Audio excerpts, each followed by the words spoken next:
In the book, in the Council of Elrond, there is a moment where the people on the council debate giving the ring to an anomaly of a creature in Middle-earth.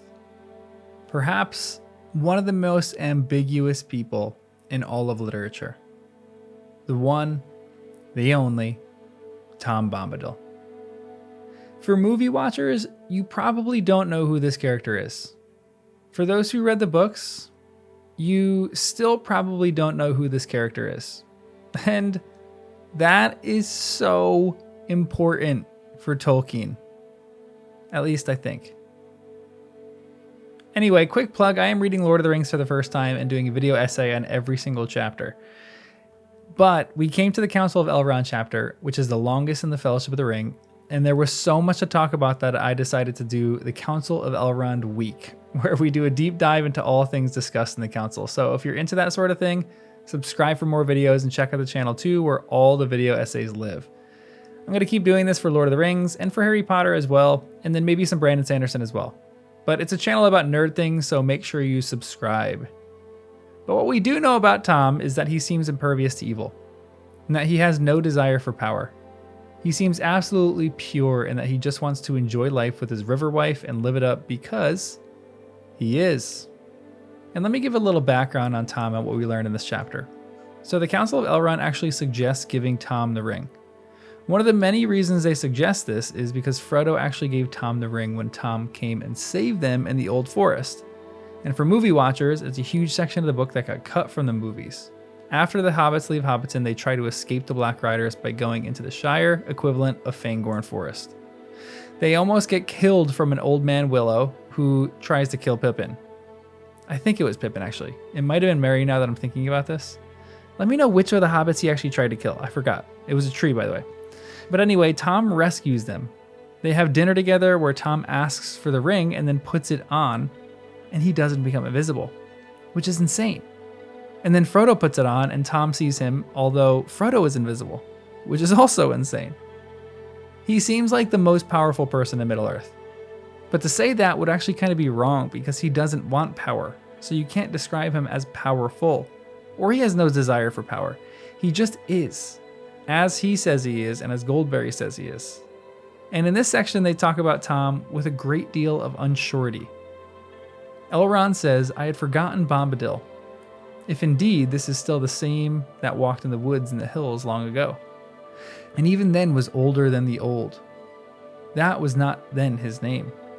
Earwin Ben-Adar we called him, oldest and fatherless. But many another name he has since been given by other folk, Forn by the dwarves, Orald by northern men, and other names besides. He is a strange creature, but maybe I should have summoned him to our council." "He would not have come," said Gandalf. My word to Gandalf here is, will you just chill and relax for a little bit and let Elrond dream for a second? If Frodo started singing about Tom, he might have just popped up on the council and then talked to them right then and there. But anyway, this is the reason that Gandalf gives, and I think this is really important. "Could we not still send messages to him and obtain his help?" asked Erestor. "It seems that he has a power even over the ring." "No, I should not put it so," said Gandalf. "Say rather the ring has no power over him. He is his own master. He cannot alter the ring itself, nor break its power over others. And now he is withdrawn into a little land within bounds that he has set, though none can see them, waiting perhaps for a change of days, and he will not step beyond them. And I know what you're thinking. Why not just give Tom the ring and let him keep it safe in his little wood? Because the council actually asked that. This is what they say. But within those bounds, nothing seems to dismay him, said Erestor. Would he not take the ring and keep it there, forever harmless? No, said Gandalf, not willingly. He might do so if all the free folk of the world begged him, but he would not understand the need. And if he were given the ring, he would soon forget it, or most likely throw it away. Such things have no hold on his mind. He would be a most unsafe guardian, and that alone is answer enough. Then Glorfindel, who is an absolute book legend, speaks up and says, but in any case, said Glorfindel, to send the ring to him would only postpone the day of evil. He is far away.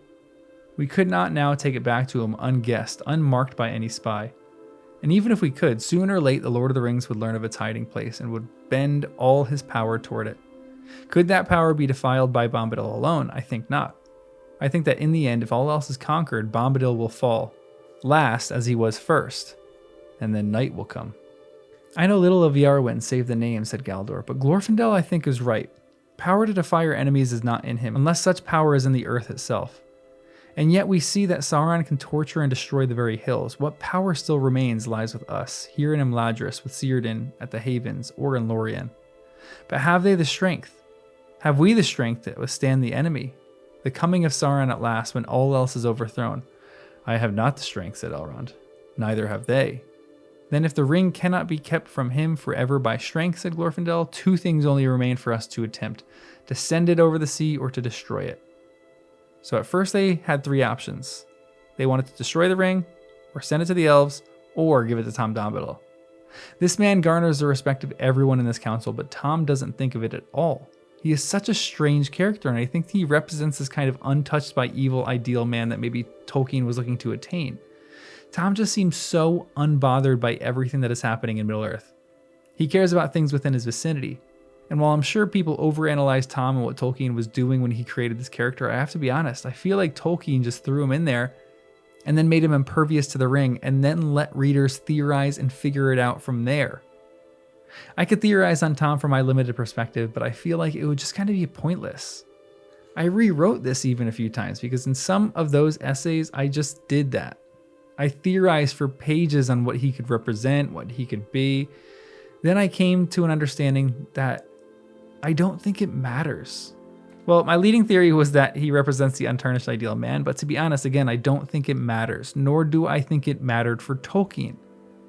From that little that I know of Tolkien, Tom remains paradoxical and beyond our understanding, but mainly because he is ambiguous, which is a trait that in Tolkien's writing I am finding absolutely delightful. And this is what I mean. That Tolkien lets you decide what is happening and the emotion of a scene. I think of the Glorfindel line, which is simply maybe just the nearest vicinity of an example. Glorfindel asks this question: could that power be defied by Bombadil alone? Most modern writers would write this sentence like this: could that power be defied by Bombadil alone? Glorfindel said with a smirk. Or, Glorfindel said with a finger caressing his chin. Or, Glorfindel said, as if looking for someone at the council to answer him. He then proceeds and says, I think not.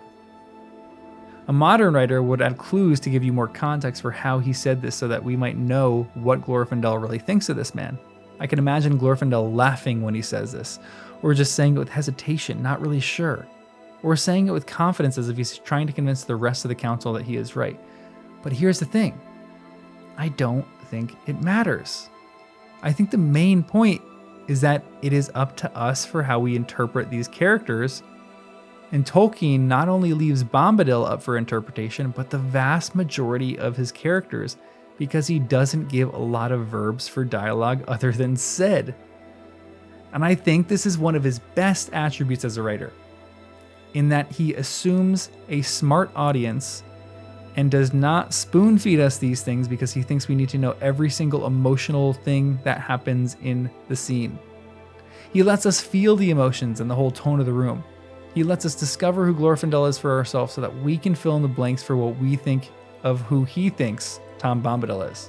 It might sound kind of meta, but I think this is true for most of what Tolkien actually writes. Two examples that come to me very quickly are when Aragorn insulted Butterbur and called him a fat innkeeper. I took that meaning to be that Aragorn is poking fun at him and being rude. But some people commented in that video saying that he was simply jabbing at Butterbur, disguising his Númenórean blood by acting a bit more savage, or that he was just doing it less rudely and more truthfully. But again, here's the thing. It doesn't matter.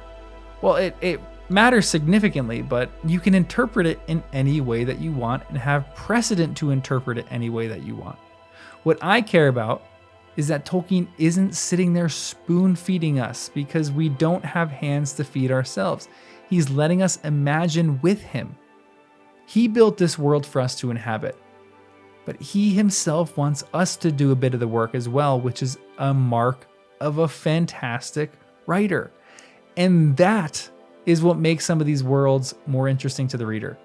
Because you can go around and find thousands of interpretations of who Tom Bombadil is, and all fans delight in it because they have proof and backup for believing what they believe, and they get excited when other fans talk about their interpretations. At least that is what this community is and this channel is so far. And it's been for the entire time that I've been doing these videos, which I am so grateful for. But hold on, let me get to that other example before I forget. It's when I talked about Boromir in the video. And I remember reading a comment where someone said that he was so arrogant in that scene, and that completely turned him off toward Boromir. And while I see that, my reading of that particular scene was so totally different. For me, it might have been a slight bit of arrogance, but it was earned arrogance. I don't even know how to fully describe it, but it doesn't really matter either. I keep saying that. What matters is that I can reread that scene and come to the same conclusion that that other person came to because I just reread it through their lens. While it's different from mine, it's still totally valid. Do you know how hard that is for an author to do that? I cannot underestimate the difficulty of writing a story like that. Because most bad writers do that because they lack specificity in their characters. So people are just confused by what the heck they're talking about. That's just a bad book. And then there are a lot of modern writers who spell everything out for you. They let you use your imagination, but they are filling your imagination with things they create. There seems to be no participation other than just us entering into their world.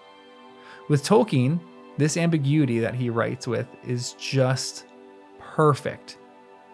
And reading the council have a debate on who Tom is so fascinating because I don't think Tolkien seemed to know himself, and that didn't bother him. Because there are things in Middle-earth that don't seem to make any sense, because there are things in our world that don't make any sense. There are things that are mystical and ethereal and beyond any of our understanding, because there are things in our world that are mystical and ethereal and beyond our understanding. Tolkien knew that, and he knew that people are smart. And I am going to be talking about this in future essays because I think this is such a fascinating point of Tolkien's writing, but he might be one of the most brilliant authors that I have ever encountered in literature. Not only for his world building, but for his true story that lacks ambiguity about good and evil. Yet within that story, there is so much wiggle room and gray area. It is an absolute masterpiece. Let me know who you think Tom Bombadil is in the comments below, because the more theories, the better. And let me know what you think about Tolkien's ambiguity as well, because I'm pretty fascinated by it. And I'm going to process through this over the next few weeks. But make sure you like the video, subscribe, and I'll see you in the next one.